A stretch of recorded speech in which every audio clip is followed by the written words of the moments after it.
¿Qué tal, queridos amigos de las redes sociales?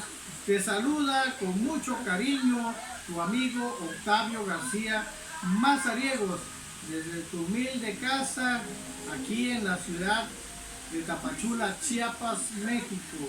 Y hoy quiero compartir el prefacio de este pequeño y modesto ensayo que estoy concluyendo, que lleva por título México al grito de guerra. México al grito de guerra. Les voy a leer el prefacio. En este humilde trabajo de investigación, tu humilde servidor quiere demostrar, o mejor dicho, alertar, que Estados Unidos de Norteamérica desde siempre ha querido apoderarse de todo el territorio nacional mexicano, y si para ello fuera necesario una invasión militar en México, no se detendría en ejecutar dicha acción. Planteo mis cavilaciones en 5 capítulos.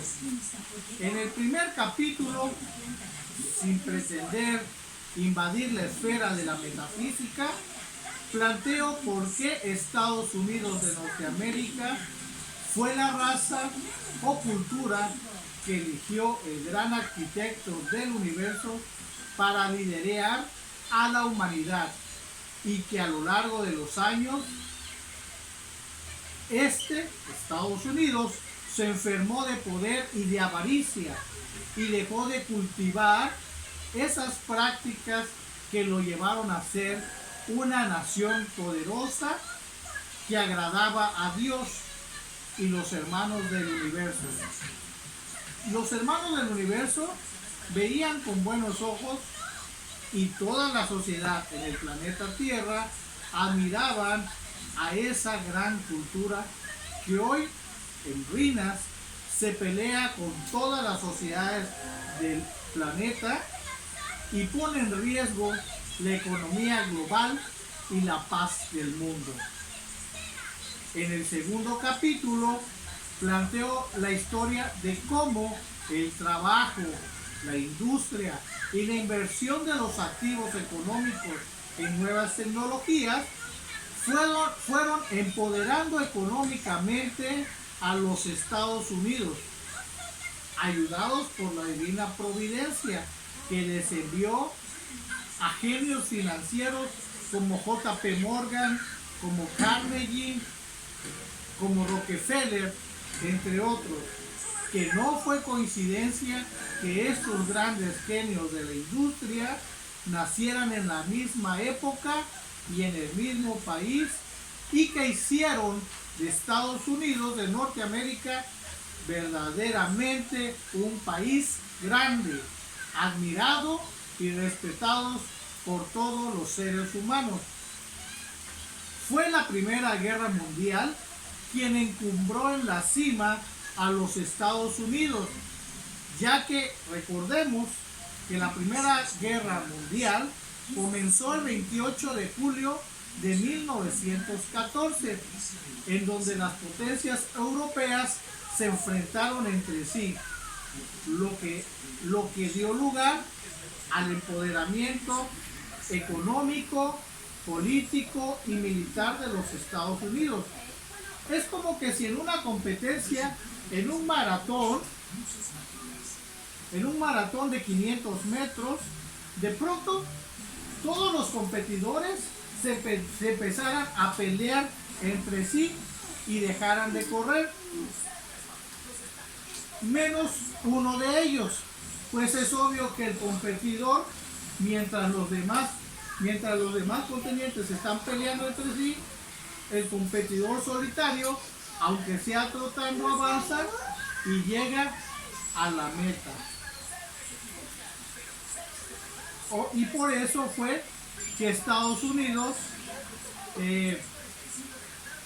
se empoderó económica, política y militarmente, ya que mientras las potencias europeas se peleaban entre sí, Estados Unidos seguía forjando su comercio, su industria y su economía. ¿verdad? Fueron 3 años. Algunos dirán, sí, pero Estados Unidos entró a la guerra mundial. Sí, pero después de 3 años. Después de 3 años. Y recordemos que en un torneo de velocidad, digamos de los 500 metros, cada segundo es oro para los competidores. Y en esa competición vertiginosa del juego financiero, que es como una competición, cada año representa como un segundo.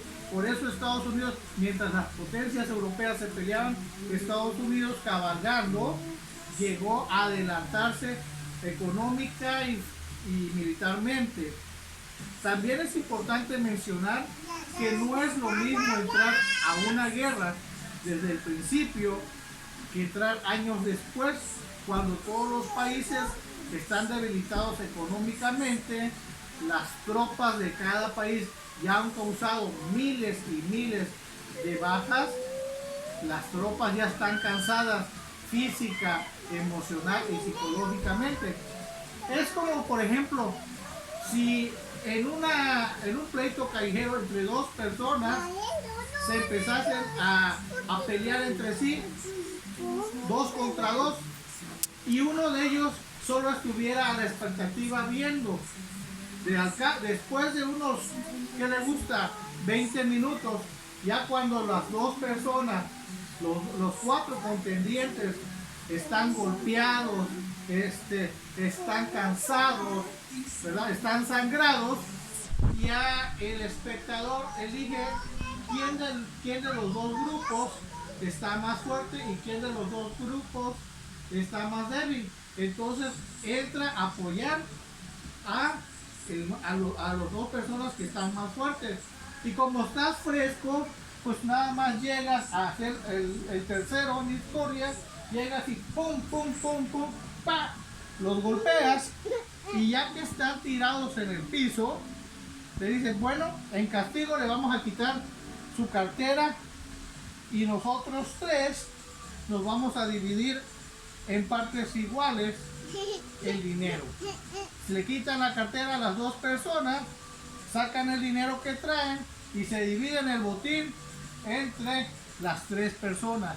Es obvio pensar que las 2 personas, ¿verdad?, que empezaron desde el inicio y que están cansados y que están golpeados, sangrados y con las ropas raídas por la contienda. Es obvio pensar que ese dinero o esa parte del dinero que ganaron del botín, entre comillas, les va a servir para comprarse otras ropas y para comprar medicamentos para curarse sus heridas. Mientras que el tercero en discordia, que estuvo como mero espectador y entró al final, ese dinero íntegro le va a servir lo va a gozar plenamente para lo que él guste y mande. Eso sucedió en la Primera Guerra Mundial.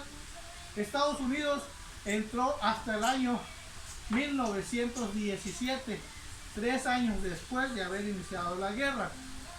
De eso trato y otra de las formas en cómo Estados Unidos ha hecho su riqueza es a través del intervencionismo político y militar para ejercer el colonialismo en otros países. Utiliza una fórmula muy simple y sencilla. Empieza a crear desestabilidad social a un presidente. Luego de la desestabilidad social, contrata a políticos para que desestabilicen políticamente a ese presidente en turno. Ya que contrata a políticos, en ese país hay desestabilidad social, desestabilidad política. Bueno, les empieza a mandar armas, los Estados Unidos le empieza a mandar armas a grupo social en contra de esa disque dictadura o de ese gobierno o de ese presidente en turno. Les empieza a financiar guerrillas y empieza a financiar a políticos que estén en contra. Después que hay desestabilidad social, desestabilidad política, dice Estados Unidos, no hay condiciones para que mis empresas estén en el país. Me llevo mis empresas. Y al Estados Unidos llevarse sus empresas, las empresas de otros países comienzan a hacer lo propio. Entonces, en ese país ya hay desestabilidad social, política y económica. Hay un caos, ¿verdad? Entonces Estados Unidos, dentro de sus políticos gatos, elige a uno y le dice, ven, mira, yo te voy a aceptar como presidente de la República de tal país, pero cuando ya esté todo en paz, tú vas a obedecer mis órdenes, ¿sí? Me vas a dar a mis empresas privilegios, privilegios arancelarios, privilegios hacendarios, o sea, no me vas a cobrar impuestos, ¿verdad? Voy a expropiar las minas, los recursos naturales que tenga tu país, te voy a dar un pequeño pago por eso, pero muy mínimo, ¿verdad? Pero tú y tu familia van a vivir bien, y cuando termines tu mandato, te vienes a vivir acá a Estados Unidos tranquilamente y vas a ser un hijo protegido de Estados Unidos. Obviamente, aquella persona aquel traidor a su patria, ¿verdad?, que acepta, obviamente lo que va a hacer es estar al servicio de Estados Unidos. Entonces dice, oye, pero si está un caos en mi país, no te preocupes, yo lo calmo, yo lo soluciono. Entonces lo primero que hace Estados Unidos es, después de derrocar al gobierno, a la dictadura, lo que hace es quitarle las armas a la guerrilla, quitarle el financiamiento, decirle a sus gatos que obedezcan al nuevo presidente, ¿verdad? Llega y regresa a las empresas de Estados Unidos, le hace un préstamo con intereses altísimos, y después las otras empresas del mundo, al ver que hay seguridad, pues obviamente regresan y el país vuelve a estar en calma. Ese es el modus operandi, la mecánica que ha utilizado Estados Unidos para derrocar a gobiernos, para hacer los golpes de Estado.